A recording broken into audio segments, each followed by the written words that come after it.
بسم اللہ الرحمن الرحیم۔ السلام علیکم ورحمۃ اللہ وبرکاتہ۔ ناظرین، امید ہے آپ لوگ خیریت سے ہوں گے۔ آج ہم آپ کے ساتھ عید الفطر کی چاند رات کا ایک چھوٹا سا وظیفہ لے کر آئے ہیں جو کہ خیر و برکت اور رزق میں فراوانی کے لیے ہے۔ ناظرین، اگر آپ چاہتے ہیں کہ آپ کا پورا سال حفظ و امان، کامیابی اور خوشحالی کے ساتھ عزت و احترام کے ساتھ گزرے تو اس کے لیے ایک چھوٹا سا عمل ہے۔ ناظرین، شوال کا چاند دیکھ کر اپنا بنیادی مطلب اور مقصد دل میں رکھتے ہوئے یہ وظیفہ کرنا ہے اور پھر اپنے مقصد کے لیے دعا مانگیں۔ کون سی آیت یا وظیفہ کرنا ہے؟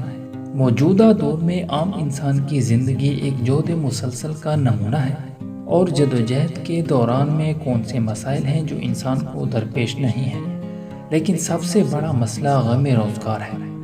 اگر آپ بے روزگار ہیں تو شوال کے مہینے میں نوچندی جمعرات، جمعہ، اتوار یا پیر کے دن سے یہ وظیفہ شروع کریں اور خدا کی قدرت کا نظارہ کریں۔ روزہ کھول کر مغرب کی نماز پڑھیں اور دعا مانگنے سے پہلے 11 بار درود ابراہیمی پڑھ کر 129 بار اسم الہی یا لطیفو کا ورد کریں۔ اس کے بعد سورہ شورى کی آیت نمبر 19 9 مرتبہ پڑھیں۔ آیت یہ ہے: اللہ لطیف بعبادہ یرزق من یشاء وہو القوی العزیز۔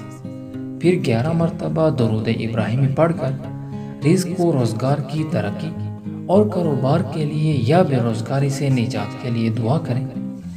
ناظرین، یہ وظیفہ 40 دن تک کریں، انشاءاللہ بہت خیر و برکت ہوگی اور روزگار سے متعلق مشکلات میں آسانی ہوگی۔